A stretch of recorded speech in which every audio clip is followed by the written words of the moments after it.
surchauffe, mais je comprends pas. Ça vient d'en bas. Alors soit c'est les freins, Ça vient d'en bas. Ouais, c'est peut-être les freins. et c'est peut-être les freins. Tu vois ces cons-là, en panne dans le désert? Bah c'est nous. Mais merde, qu'est-ce qu'on fout là? Ah si, ça me revient. En 2019, on a décidé de partir sur les routes d'Amérique. Enfin non, à la base on devait aller en Asie, mais ça s'est pas passé comme prévu. Et la question que tu dois te poser, c'est comment on a fait pour en arriver là? Bon, à la base, nous, on adore voyager. Et ce qu'on préfère par-dessus tout, c'est les all-inclusive avec piscine. Non, pas vraiment. En fait, nous, ce qu'on préfère, c'est vivre des aventures, et on a une petite préférence pour les road trips. Tout ça a commencé par notre première expérience en Bulgarie, quand on avait 18 ans. Et le problème, c'est qu'on n'a pas su s'arrêter. Alors en toute logique, on a continué à voyager à travers le monde. Et puis on a aussi su s'éclater pas loin de chez nous, avec les week-ends baroudage, où on s'est lancé quelques petits défis. Mais un jour, on s'est dit qu'il fallait un truc plus gros, voir autre chose, chambouler notre quotidien et sortir réellement de notre zone de confort. Alors en 2017, on a créé le projet America Tour. Le but était simple, traverser les Amériques entre potes en maison roulante. Bon, on t'avoue qu'au début, on ne se rendait pas vraiment compte de l'ampleur du projet. Mais notre insouciance et notre soif d'inconnu nous ont poussés à se lancer dans l'aventure. Et on s'est très vite rendu compte qu'on mettait un pied dans l'école de la vie.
Je pense que si t'as l'occasion de faire ça un jour, n'hésite pas, fais-le.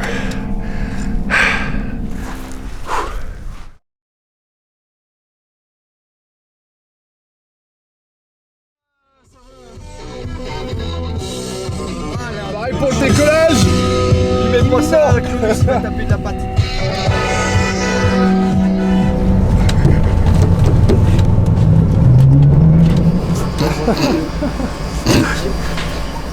Mercredi 9 janvier 2019.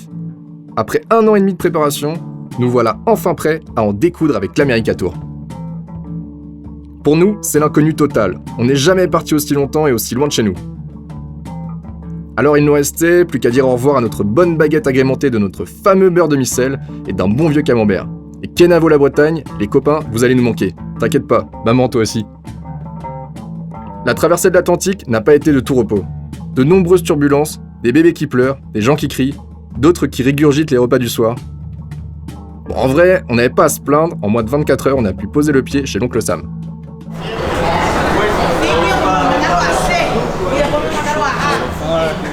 Mission haut,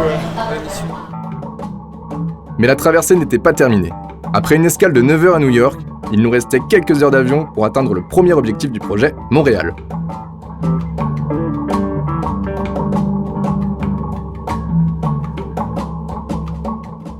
Que penses-tu de l'hiver canadien, Pierre? Rentrez chez moi. On va faire des orteils. Ah, moins 25, je crois, c'est ça? Ressenti moins 28. Ressenti moins 28, ouais. La première chose qu'on a voulu faire en arrivant au Canada, c'était de tester le petit moins 20 degrés qui nous attendait à la sortie de l'aéroport. Et je peux vous dire qu'on n'a pas été déçus. Le froid vous prend au nez et les onglets qui arrivent vite au bout des doigts. Ça vous remet vite les idées en place. Et vous savez quoi? Ça n'a que renforcé notre enthousiasme pour la suite. Vas-y.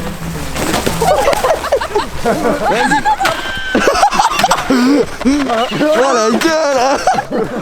Ouais, tu peux te faire mal avec ça. Bah ouais.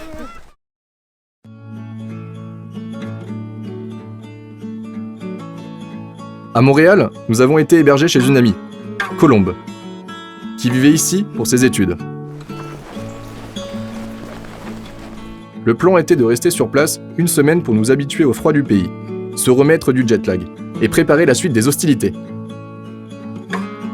Nous en avons profité pour faire des bonhommes de neige, goûter la fameuse poutine et visiter cette magnifique ville qui nous a paru bien aimable et apaisante.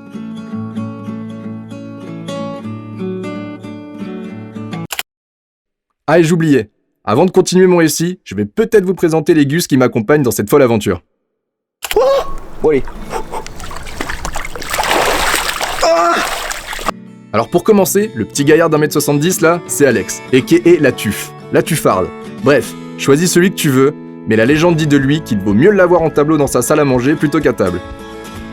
Pompier volontaire par le passé, grand rêveur, il a enchaîné les petits boulots à droite et à gauche pour pouvoir commencer son aventure. C'est pas facile des fois les lendemains en camping-car, hein. Et celui-là, dans le dur, le brun ténébreux avec la barbe de viking, c'est Emric. Passionné de moto depuis tout petit, je peux te dire que démonter une bécane de A à Z, ça lui fait pas peur. Après 4 ans les mains dans le cambouis, en tant que mécanicien moto, l'America Tour sera pour lui une pause dans sa carrière.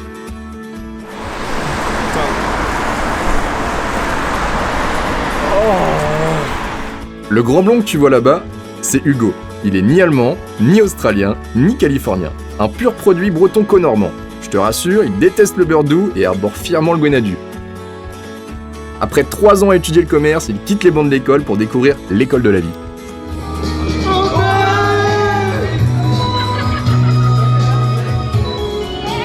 Et lui là, ah bah c'est moi.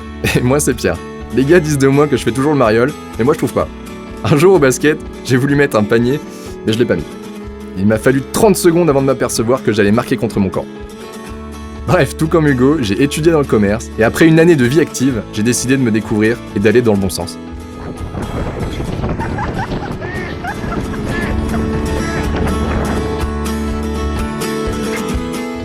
Avec une équipe pareille, on pouvait être sûr d'aller droit dans le mur. Mais bon, maintenant qu'on est au Canada, c'est trop tard.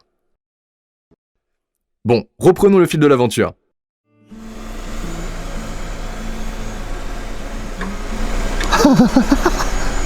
Ils sont trop cool. On a loué un 4x4 pour rejoindre Mansonville et voir de quoi avait l'air le camping-car qu'on avait acheté avant de partir en Amérique. L'excitation était à son comble. Après quelques heures de route à contempler la campagne blanche canadienne, on pouvait enfin faire la rencontre avec notre nouveau compagnon de voyage. Un camping-car Chevrolet, moteur V8, 7 litres 4, un gros pépère de presque 3 tonnes 5 qu'on a vite surnommé Willy. Yes. Le voilà. Excellent. Mais il n'était pas encore tout à fait prêt pour l'aventure. On avait encore quelques petits travaux à régler avant de l'embarquer avec nous.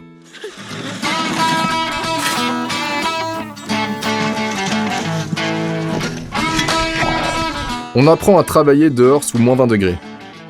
On se pose pour la première fois la question « Pourquoi on est parti au Canada l'hiver ?» On se la posera d'ailleurs très souvent ensuite.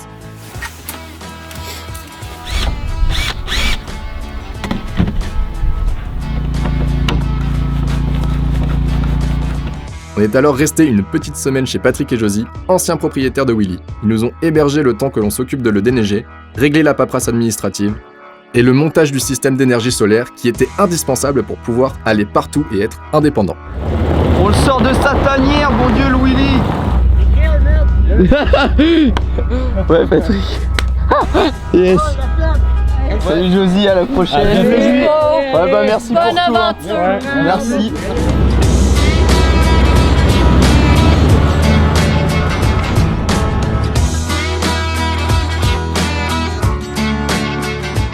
Vendredi 18 janvier, départ pour la grande aventure. Les conditions ne plaident pas en notre faveur. Nous conduisons pour la première fois de notre vie un énorme engin de plus de 7 mètres avec des pneus été sur de la neige. Autant vous dire que ce n'est pas l'étape la plus simple de votre vie, et bordel, est-ce que c'était bon. Notre première coloc avec les gars allait pouvoir débuter. Là, on est bien. Les routes sont bonnes, c'est cool. Bon, dès les premiers kilomètres et la première manœuvre, premier incident. J'ai reculé dans une voiture. Ça commence bien.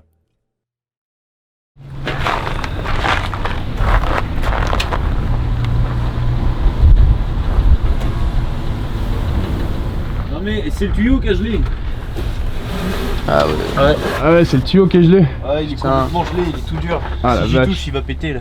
Ouais, bah ouais, on va pas toucher au lave-glace. Hein. Sinon, on le met manuellement à la main, hein, le lave-glace. Hein. Obligé de dégeler de l'intérieur.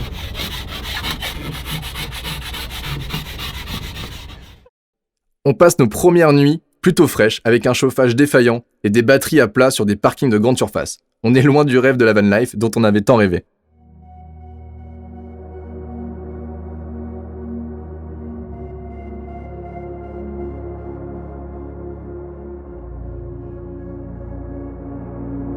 Et bah, l'huile d'olive est complètement gelée quoi. Ça veut dire qu'il fait moins de 0 dans les placards. C'est juste une ouf quoi. Donc qu'est-ce qu'elle a la couette, Pierre? Mec, elle était complètement gelée.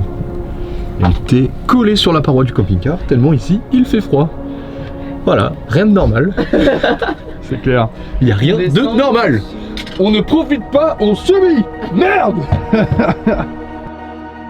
Une vague de froid sans précédent allait toucher le Canada ainsi que le nord des États-Unis. Des températures de moins 40 degrés étaient annoncées. Il était alors hors de question pour nous de se retrouver dans cette zone pendant la vague de froid. On décide alors de fuir vers le sud et on se rendra vite compte que ce fut l'une des décisions les plus raisonnables de notre histoire. Et on a réussi à trouver du propane. Donc là on a pu rallumer le chauffage et ça fait putain grave du bien. Là, c'était vraiment de la survie limite. Ça sort vraiment de la zone de confort là. C'est un truc de ouf. Voyager en camping-car l'hiver en Amérique du Nord n'est pas donné à tout le monde. Et encore moins à des gars qui n'ont encore jamais voyagé en van et qui ne sont pas encore à l'aise avec ce système de vie. Mais on n'a pas le choix, va falloir s'adapter. Quoi? Oh t'inquiète. On n'a plus de chauffage. Tout est gelé à l'intérieur. Bon, il y avait quand même un côté excitant dans tout ça, et on prenait quand même un malin plaisir à découvrir la liberté de la route.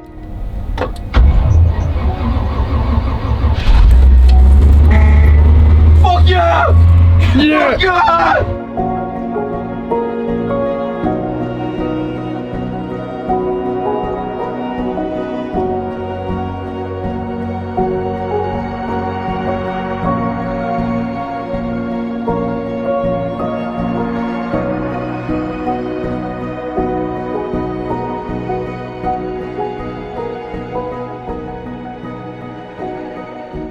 Les paysages blancs de ce vaste pays défilaient sous nos yeux, et le besoin de gagner le sud se faisait de plus en plus ressentir. Après avoir traversé la ville d'Ottawa et de Toronto, il était temps pour nous de faire la rencontre avec le pays de Donald et des burgers. J'ai nommé les États-Unis. Et le gros changement d'ambiance. Bienvenue dans la ville fantôme de Détroit.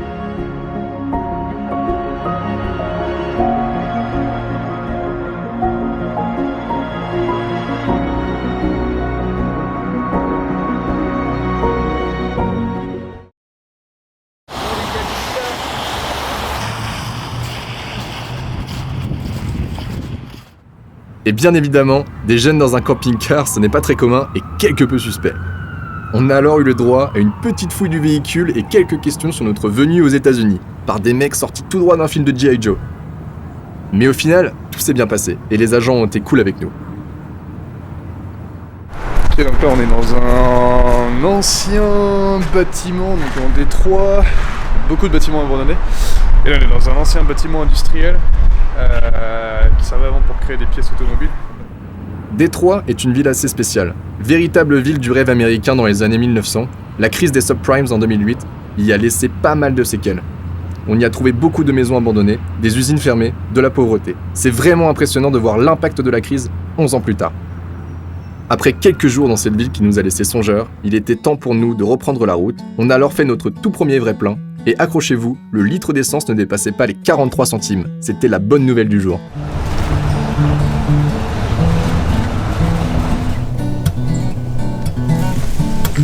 Coucou petit cerf.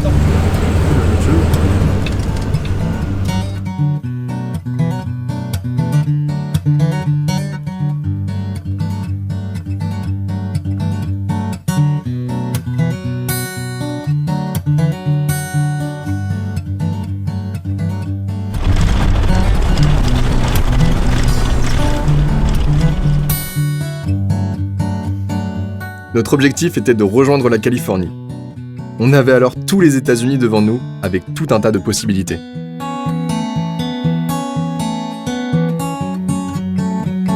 Deux étoiles avec une AK. Excellent. On a alors décidé de rouler vers Indianapolis, fief du NASCAR aux États-Unis, pour rejoindre ensuite le Missouri et traverser le Kansas, avant d'atteindre notre terre promise, le Colorado.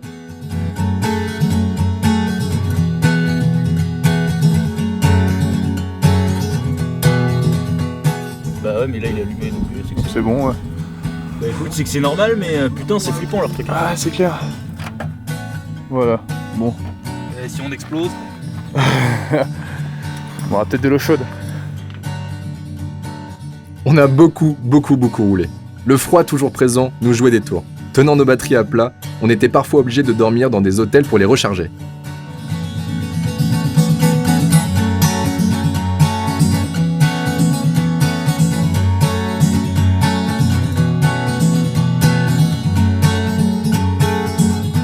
Pendant 10 jours, on a traversé 4 États. C'était long, très long. Après avoir roulé sur la nostalgique route 66 et être tombé en panne d'essence, on se trouvait désormais clairement dans un décor de bout du monde. Mercredi 30 janvier, bien arrivé à Denver dans le Colorado. Changement de décor, les plaines du Kansas sont désormais derrière nous. Pour commencer, on a décidé de se poser quelques jours dans cette grande ville où il fait vraiment bon vivre. On en a profité pour parfaire notre collection de tatous. Désolé maman.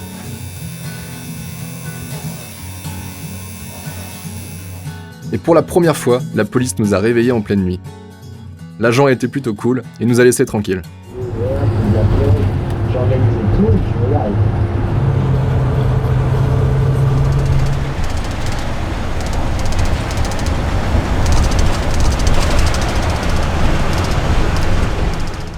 Il était désormais temps de voir ce que le Colorado avait réellement à nous offrir. On a alors pris les routes de montagne, on n'en dira pas plus, les images parlent d'elles-mêmes.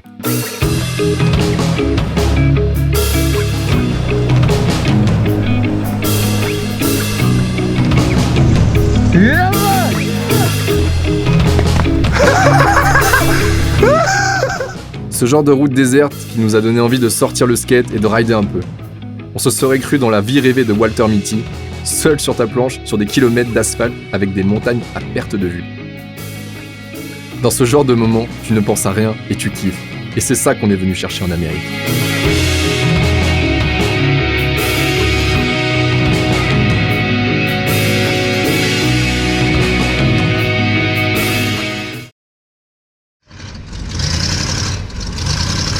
Allez. Hop.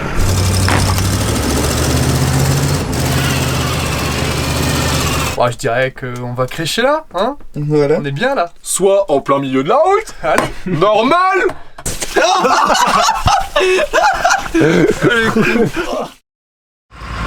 putain, oui. Oh yes. Yes. Lundi 4 février. Il était à peu près 19h quand sur une route trop enneigée et sinueuse, Hugo a perdu l'adhérence du camping-car. Une glissade sur une dizaine de mètres nous fera finir notre course dans un dédale de neige. Et la question se pose encore. Et pourquoi est-ce qu'on est monté autant en altitude dans les montagnes ? On a une grosse descente en fait à faire là. Sauf que pour le terrain, c'est vraiment que de la glace. Je crois que j'ai jamais eu aussi peur de ma vie, je crois là. Clairement. Oh putain, ça glisse. À ce moment, on pensait être sorti d'affaire. Mais le plus dur reste à venir. 4 heures pour faire 11 km sur une patinoire au bord du vide, de quoi faire le plein d'adrénaline pour 5 ans. Yes. Allez mon petit Willy.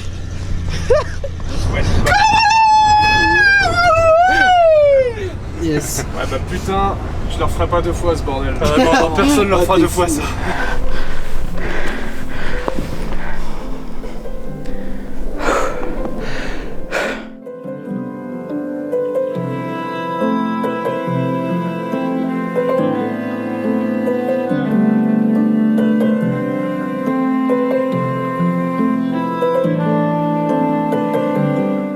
Après quelques jours de réconfort dans le ranch de Billy et CJ, on a décidé de quitter définitivement la neige.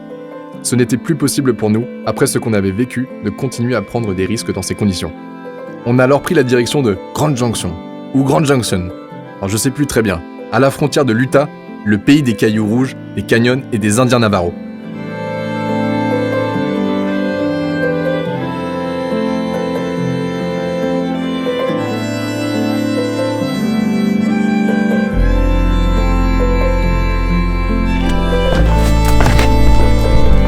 Yes! Nom de Dieu.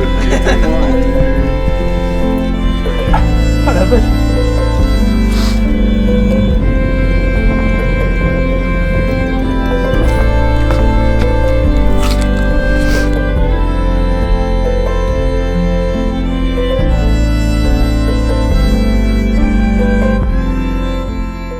Ça fait 1 mois que nous vivons dans notre cher Willy.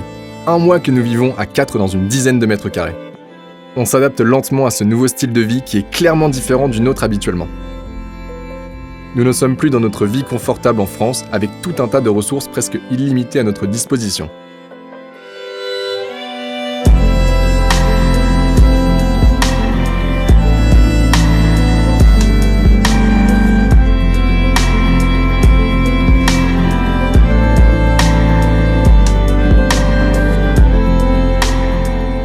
Ici, nous devons faire attention à tous les petits détails. Nos ressources sont très limitées. Nous n'avons pas l'électricité en illimité et on est dépendant du soleil pour recharger nos batteries ainsi que de notre réserve d'eau que nous devons remplir quotidiennement. On doit se partager la réserve de 200 litres d'eau à 4 pour notre douche, la vaisselle et les toilettes. Alors pour ce qui est d'un bon bain chaud, on peut oublier. Notre ballon d'eau chaude fait 6 litres, alors on minimise le temps passé sous l'eau. Et finalement, c'est largement suffisant. Et puis au pire quoi, ne pas se laver, ça n'a jamais tué un homme.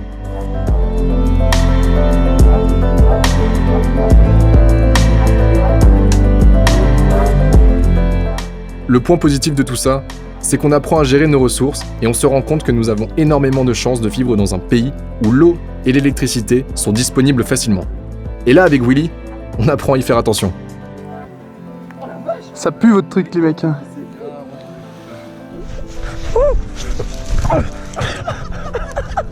Oh, dur. C'est fou tout ce que l'on a déjà appris dans le Nord. Tant sur ce mode de vie, la débrouille sur la route, mais surtout sur nous-mêmes. Le froid et la neige étaient désormais derrière nous, et la Californie, tant attendue, pointait enfin le bout de son nez. À nous la chaleur, le surf et les bikinis.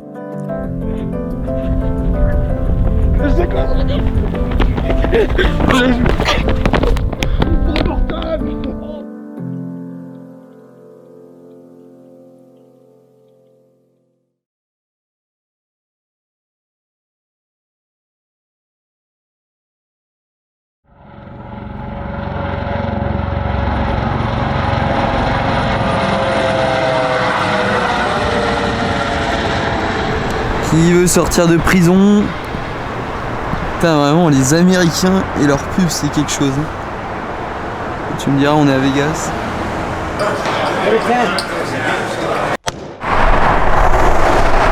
Bellissima, bellissima.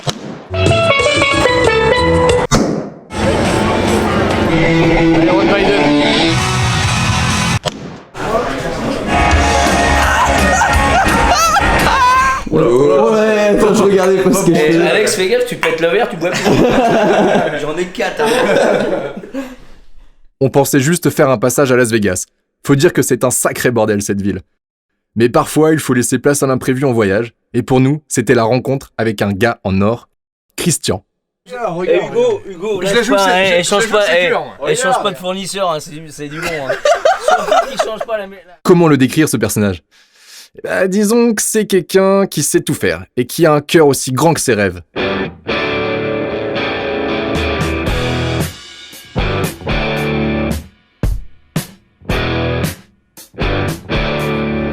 On est resté chez lui et il nous a aidé à faire des réparations et du bricolage pour améliorer Willy dans sa propre entreprise. On n'aurait jamais pensé vivre d'aussi beaux moments dans cette ville, complètement fucked up comme il dirait.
Premier repas dehors. Un bus.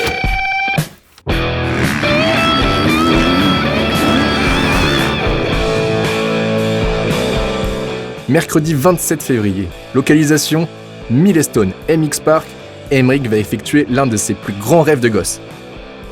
Piloter sur un terrain de motocross aux US. C'est le rêve de tout pilote européen car ici c'est une véritable religion.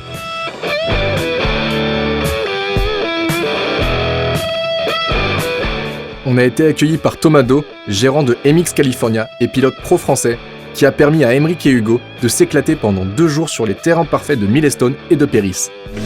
Franchement, on dirait un super-héros. Je te jure. Avec des gros cheveux rouges. Super-héros, mais mon pote, sur la piste, ça va pas être un super-héros.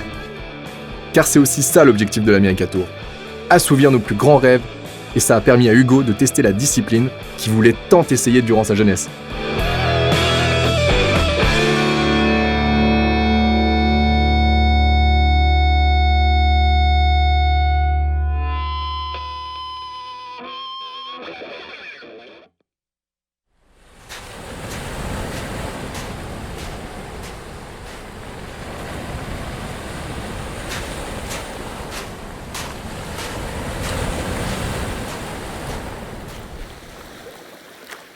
Une fois le roulage terminé, il était désormais temps d'aller voir ce que l'océan Pacifique avait à nous proposer après avoir traversé l'Amérique d'Est en ouest.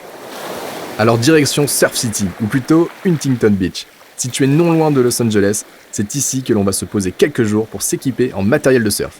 I mean, normally it would be like $50, you know what I mean? But we'll throw those in for free too. Okay. Yeah. Car oui, pour nous il était impossible de passer en Californie sans aller surfer, alors on a carrément décidé d'acheter du matos pour pouvoir en faire partout où on le désirait.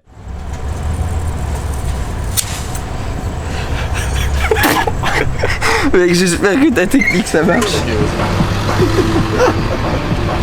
Vraiment, on est... Sport Project, j'ai mis un S, un Project.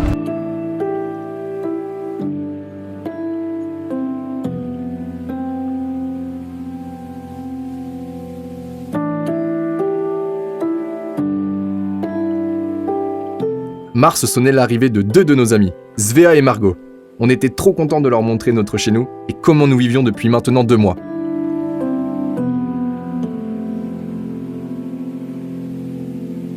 On a alors décidé de parcourir une partie de la Californie avec elle et on a commencé par mettre le cap vers la Death Valley. Honnêtement, ça a été notre coup de cœur en termes de grands espaces.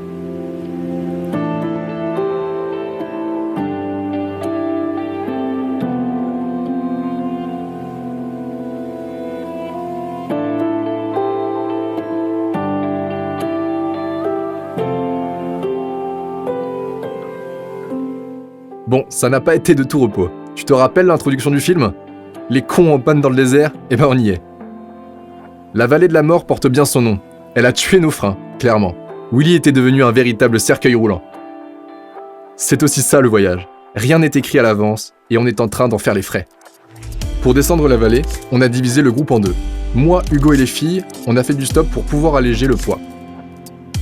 De leur côté, Emmerich et Alex ont pris les commandes de Willy pour les 15 km de descente sans frein avec la porte ouverte au cas où il fallait sauter.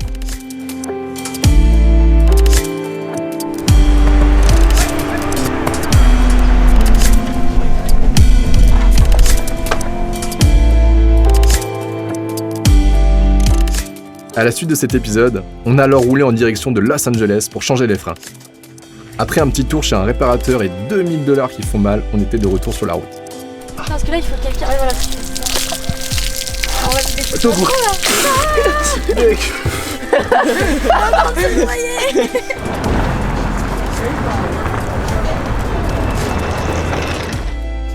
L'arrivée des filles nous a fait le plus grand bien.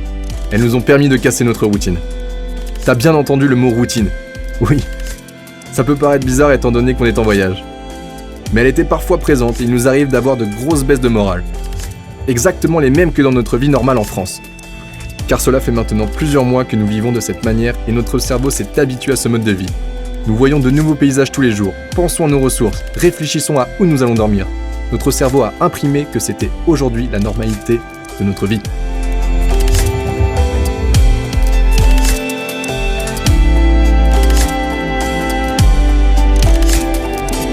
C'était magnifique. En gros, on attendait des vagues.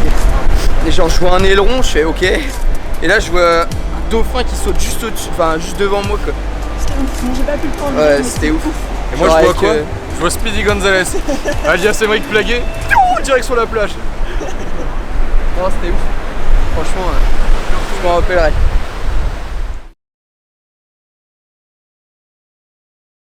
Ouais, en fait on a un niveau trop élevé pour surfer sur la vraie vague de l'océan. On n'a pas réussi à trouver de vague à notre niveau. Du coup on surfe sur le bitume. Voilà. C'est plus simple, plus compliqué. Voilà, c'est compliqué. C'est un nouveau sport. Ouais. Même les chèvres ici, elles surfent. Tout le monde surfe. Regarde ça.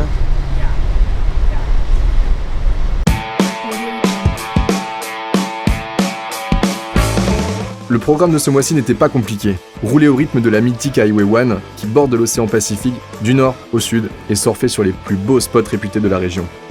San Onofre, Huntington Beach, Malibu, Santa Barbara, Pismo Beach et bien sûr Santa Cruz. On vit clairement le rêve de plein de surfeurs. Les conditions sont juste géniales pour pouvoir apprendre et s'améliorer.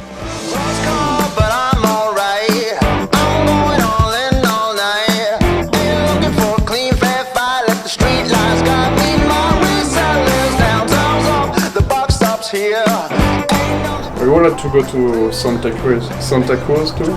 Santa Cruz is awesome.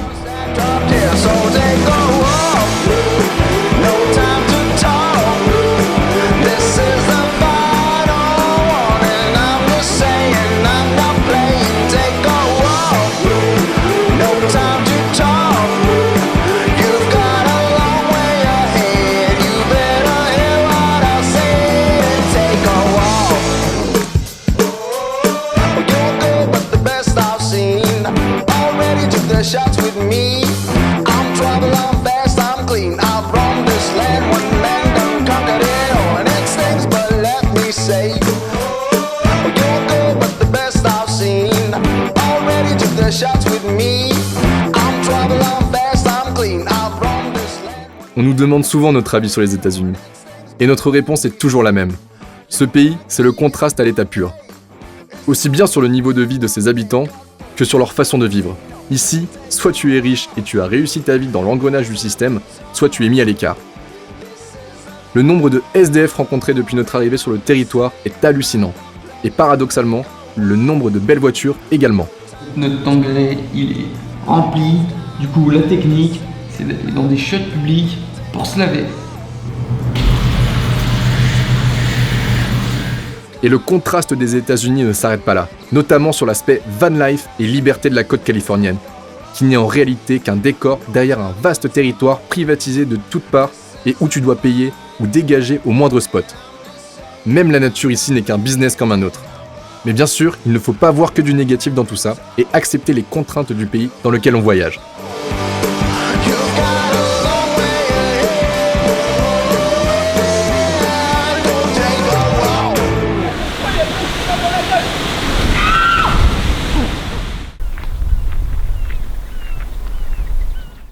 Mardi 20 mars, direction le sud et le Mexique, et ce, malgré les avertissements de nombreux Américains ignorants rencontrés avant notre passage à la frontière. The drug cartel area. Be careful. I mean, you guys got fucking weapons in the car? No. Oh, I've had machetes thrown. I've had fucking M16 pointed at me. Yeah, I'm still alive. La frontière mexicaine est passée. Yeah man! Sans aucun problème. Je crois que c'est la frontière la plus simple du monde. Franchement. On n'a même pas eu à payer. Rien à payer. Non, je rigole, c'est bon. En seulement 24 heures après notre arrivée dans ce nouveau pays, une voiture nous dépasse en perdant une de ses roues. Un gars se fait courser par des policiers équipés de fusils à pompe devant nous, et la tequila ingérée durant une soirée karaoké nous a fait chanter du Queen devant un public ébahi.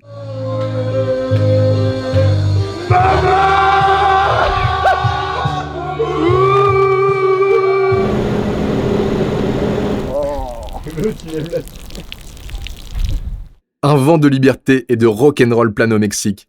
Et ça nous plaît. Adieu les règles, et à nous la Barra California. Oh putain.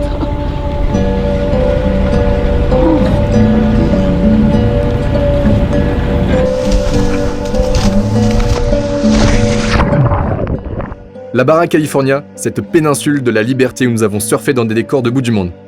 Fini les routes bien bitumées de la Californie, la véritable van life se trouve ici.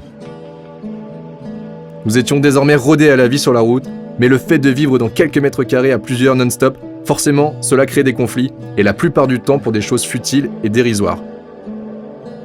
Dans ces cas-là, le mieux c'est de discuter et peser le pour et le contre du problème. Et la plupart du temps, après une discussion intelligente et 2-3 blagues, le sourire est de retour.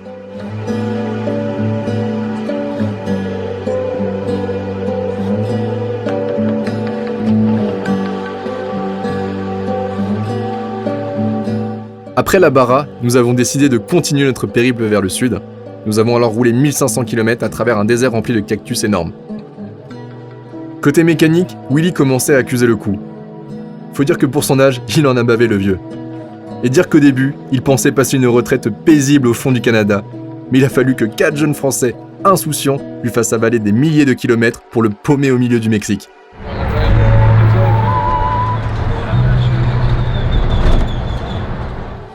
En parlant de Mexique, le pays, disons-le une bonne fois pour toutes, est clairement safe si tu respectes les règles de voyage et la culture locale bien sûr. Les locaux, malgré leur tendance à écouter leur musique H24 et partout sont vraiment accueillants et sont prêts à t'aider au moindre pépin.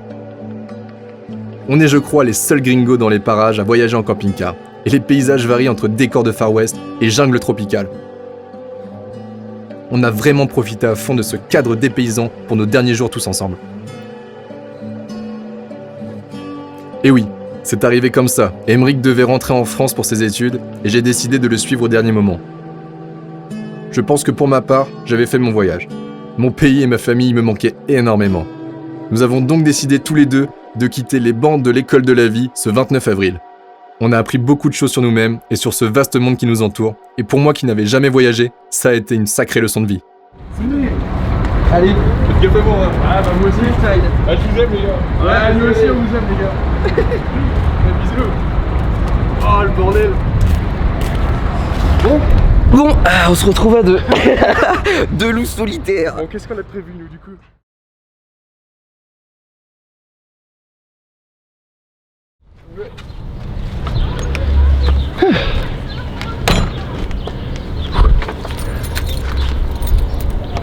Quand tu migres vers une autre habitation. Ouais, là on a pris un Airbnb pour s'occuper de la vente du véhicule. Au moins on sera posé pendant quelques jours.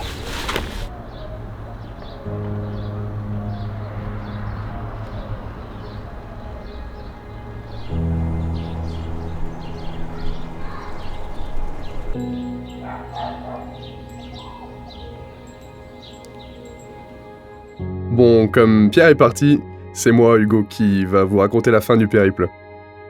Vous allez devoir vous taper ma voix, désolé. De nouvelles perspectives s'offrent à nous avec Alex. Et nous devons prendre le temps nécessaire pour réfléchir à la suite de notre périple. Ça fait vraiment bizarre de se retrouver que tous les deux, après avoir vécu tant de choses avec les gars. Mais on a décidé de le voir comme une opportunité et l'aventure devait continuer. Dans un premier temps, nous devions nous séparer de Willy, car il était impossible pour nous de l'assumer financièrement désormais. Désolé le vieux, mais t'étais vraiment trop gourmand. On a alors choisi de finir l'America Tour en sac à dos. Et la problématique est la suivante. Nous sommes français et nous cherchons à vendre un camping-car canadien dans un pays qui surprotège son économie automobile. Et t'ajoutes à tout ça le fait que nous parlons très mal espagnol. On n'était pas rendus. Ok, bon, pourquoi on a besoin de ce truc là, immense? C'est pour foutre les planches de surf dedans et les renvoyer en France. Sauf que là, on est en train de voir avec UPS pour les chipper en France. C'est un peu le bordel vu qu'on parle pas trop espagnol, mais on arrive à se démerder un peu avec le gars. On a passé plus de 2 semaines à trouver des solutions plus complexes les unes que les autres. Il faut aussi que l'on se sépare de toutes nos affaires qui ne rentrent pas dans notre sac. Notre motivation a vite chuté et on était à la limite de la déprime. Mais dans les pires moments, la vie sait te redonner espoir. À un moment où tout nous semblait impossible, on a eu la chance de rencontrer Gustavo, la plus belle rencontre de notre périple. Il est arrivé comme ça, quand nous étions au plus bas. Je prenais l'air sur le palier de l'appartement après une journée peu glorieuse et il est apparu avec un sourire jusqu'aux oreilles. La connexion avec lui s'est faite très rapidement. C'est vite devenu un véritable ami et même un coach de vente pour Willy. Il est encore plus impliqué que nous et nous motive tous les jours. Gustavo, c'est le genre de personne qui te redonne foi en l'humanité. Une personne véritablement bienveillante qui est prête à te donner le peu qu'il a sans rien demander en retour. En attendant de recevoir des réponses, il nous a fait visiter la ville de Guadalajara et nous a emmenés chez sa famille à Aguascalientes. Le fait de vivre avec des locaux est vraiment une expérience qui t'apporte de l'humilité, et je crois que c'est ce que l'on recherchait en partant de chez nous. Et dire qu'on nous avait dit que les Mexicains étaient des sauvages. C'est fou comme l'homme peut avoir un mauvais jugement envers les choses qu'il ne connaît pas. Hola, les presento a Willy. Willy es nuestra casa rodante. La casa rodante es motor V8 Chevrolet. Willy, entre les mains de Gustavo, et après cette partie riche en émotions, l'appel de la route se fait ressentir, et il est l'heure pour nous de mettre les voiles toujours plus loin vers le sud, afin d'atteindre notre nouvel objectif final, le volcan El Fuego au Guatemala, pour y voir des éruptions volcaniques.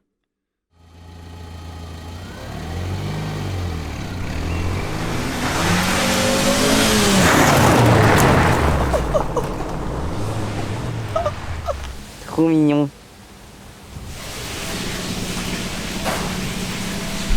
On est allé avec la Gaule dans le sable, sauf que là on vient de s'embourber genre. Oh, c'est un peu. Franchement ouais, ça m'avait manqué un peu de dormir dans la nature comme ça fait plaisir. Le matin tu te réveilles. Ça fait du bien. On a une escorte. Ouais, faudrait pas qu'elle charge la caisse. Ouais non, si elle charge la caisse c'est chaud là.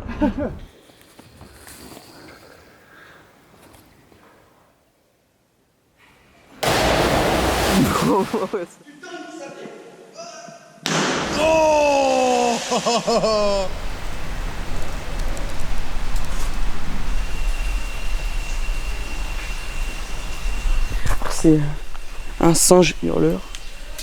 Ouais, il est pas bavard. Non, il est pas bavard là. Il est posé, il fait sa petite sieste. Ah, c'est trop cool d'en voir un.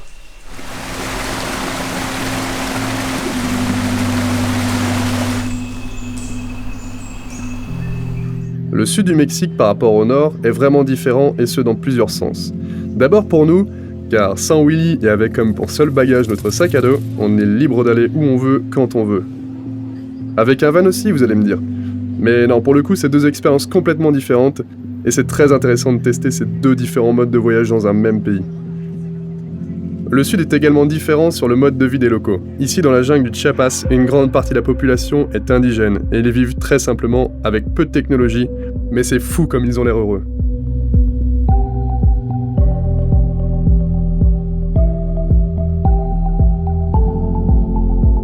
Non mais regardez-moi ce paysage, tu m'étonnes qu'ils ont le sourire quand ton terrain de jeu c'est des cascades d'eau bleu turquoise.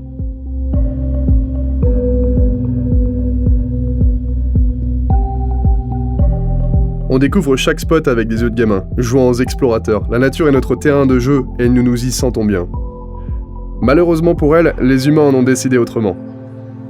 Nous ne prétendons pas être des écolos qui vont vous faire une morale barbante sur le réchauffement climatique, mais je peux vous dire qu'étant déjà conscient de cela en commençant notre voyage, les différents témoignages et les choses que l'on a vues de nos propres yeux et non à travers un écran, ça nous fait grandement réfléchir. À titre d'exemple, on peut citer le problème des algues sargasses, véritable fléau ici. Aussi bien nocif pour la nature que pour les habitants de la côte. Et ouais mon gars, si tu comptais aller à Cancun pour faire trempette dans l'eau translucide, eh bien sache que c'est du passé désormais. Les usines gâchent le paysage.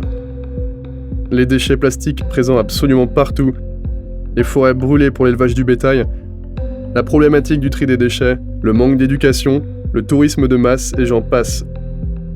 Autant de sujets qui nous font réfléchir et qui nous préoccupent. Mais en tant qu'Européens, comment peut-on faire la leçon à ceux qui ont comme priorité d'avoir quelque chose dans leurs assiettes alors qu'on ne connaît pas la véritable misère? Ouais, je sais, dit comme ça, il y a de quoi broyer du noir. Mais à quoi bon critiquer si on ne fait rien de notre côté?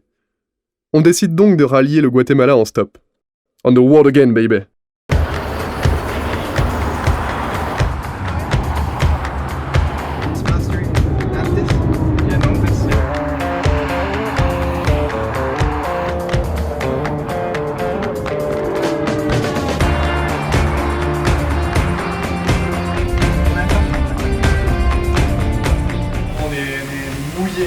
Par la chaleur, du coup on a mis des petits ventilateurs devant le pieu.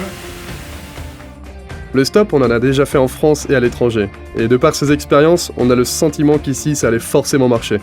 Sentiment qui se révéla très vite véridique, car après quelques voitures et rencontres, on se trouve catapulté au Belize.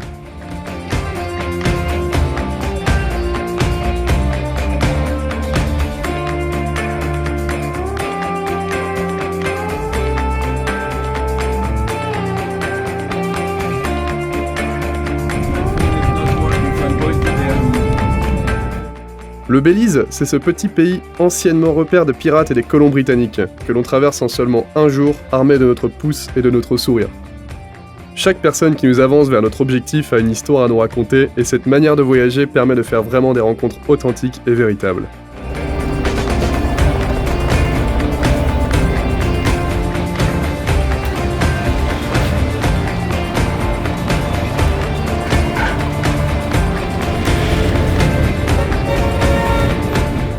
Après moult péripéties dignes de l'émission Nus et culottés, on passe la frontière terrestre du Guatemala.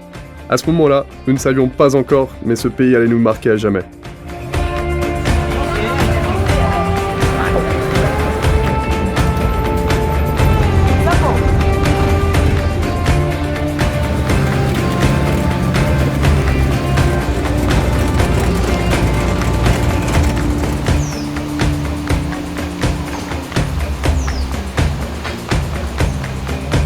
Ouais, c'était bien rock la route pour arriver jusqu'ici. On a pris des camionnettes, on était derrière avec des marchandises, tout ça.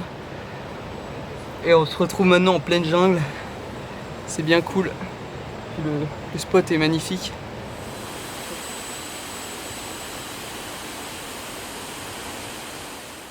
C'est assez difficile de mettre des mots sur ce que l'on ressent au Guatemala depuis qu'on est arrivé. C'est comme un retour aux sources, comme si nous avions remonté le temps.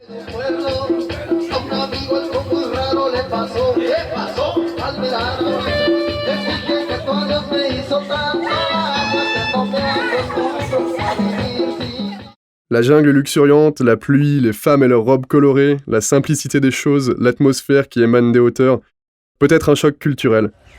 Ouais, je ne sais pas comment qualifier ça, mais en tout cas, on se sent juste bien ici.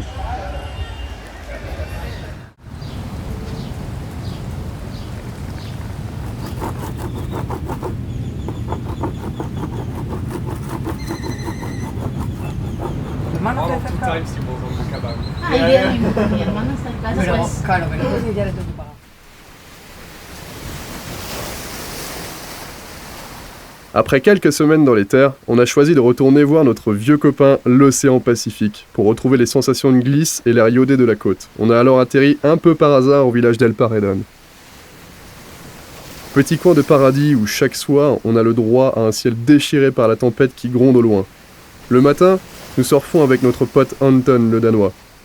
Et la journée, nous nous reposons et prenons le temps de ne rien faire avec nos amis les chiens. Une vraie vie de bohème.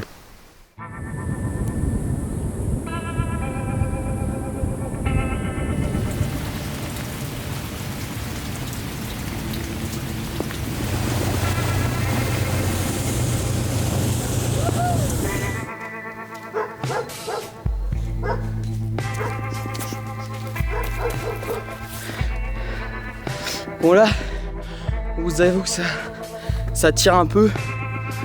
Surtout que bon, on n'a pas mangé, pas beaucoup dormi, mais ça nous fait un bon entraînement pour l'ascension du volcan dans quelques jours.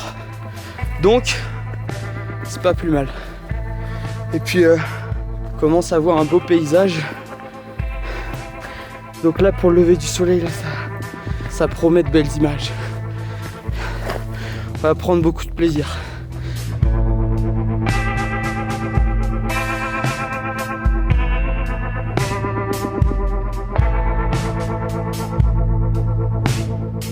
Mais le volcan El Fuego gronde au loin, et il est temps de partir pour accomplir notre rêve d'ascension qui clôturera notre passage à l'école de la vie. 7,900 feet. Okay? We will gain an elevation 1,900. Lundi 3 juin, 8h. L'heure d'en découdre avec le volcan El Fuego, pour ce qui sera certainement la plus belle expérience de notre vie. On ne sait pas vraiment à quoi s'attendre, et pour tout avouer, je flippais pas mal par rapport à ma condition physique. Ce bâton va être mon meilleur ami pendant 24 heures. C'est ma nouvelle copine. C'est notre nouvelle copine. Je vous présente James. Ah, tu m'appelles James. Yeah. Yes.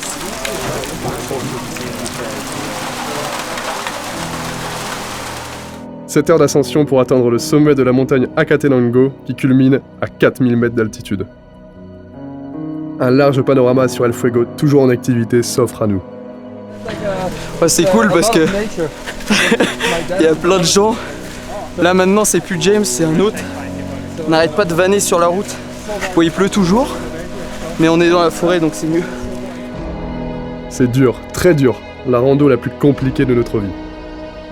Par chance, on est tombé sur une équipe en or. Un melting pot de nationalités, des Canadiens, des Africains du Sud, des Colombiens, des Hollandais, des Israéliens, bref, des personnes vraiment top, avec qui on a partagé de bons moments et honnêtement la bonne ambiance au sein de l'équipe aidait vraiment à booster notre motivation pour grimper. Le meilleur de la bande, Hugo de l'étang, le français, il avale les mètres. J'arrive plus à parler. It's good? Easy, my friend. Et après 6 heures d'ascension... Wow, je sais pas si vous allez entendre le son à la caméra. Oh, wow. Wow. Oh yeah! Woo! Oh my god, that is amazing, dude. What the fuck? Holy shit. What? No way! What? C'est un truc de malade mental. You can see it going down the side of it. Oh, that's a Good. That's a good plunge. Yes, I love it. C'est le luxe là.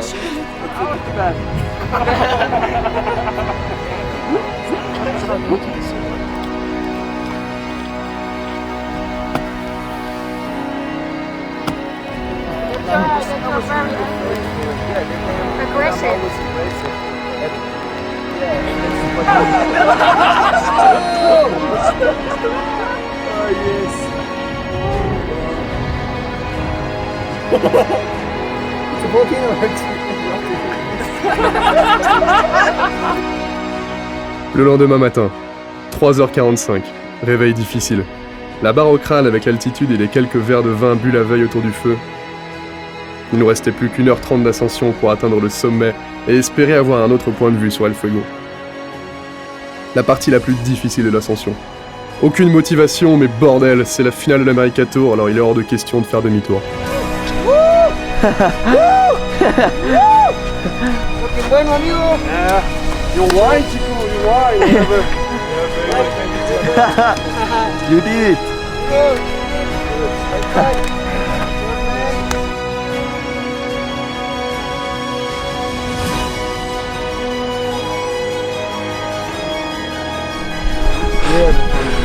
Oh, pour moi, je pense que c'était le truc le plus dur de ma vie.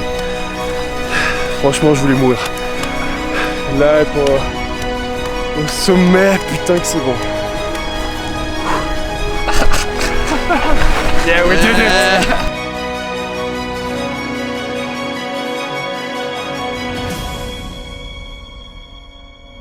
San Casel. San Casel? San Casel. San Casel.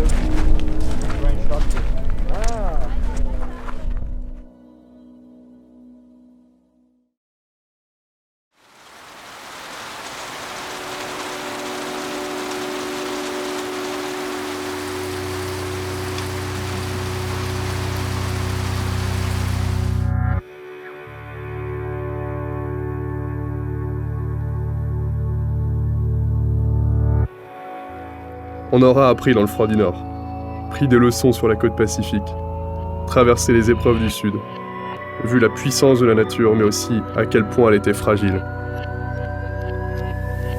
On aura également fait la rencontre de personnes formidables sur notre chemin, qui nous auront chacune apporté quelque chose à leur manière. C'est marrant, on se le disait souvent sur la route, mais pour nous c'était un peu comme notre service militaire que l'on n'a pas eu. Nous étions loin de chez nous, à l'autre bout du monde et livrés à nous-mêmes. Bon, sur ce, jusqu'à la prochaine fois, souvenez-vous. N'oubliez pas les pneus neige si vous partez sur les routes du Nord en hiver, et un peu d'insouciance, ça n'a jamais fait de mal à personne. C'était Hugo, en direct de l'America Tour, et je vous souhaite une belle vie.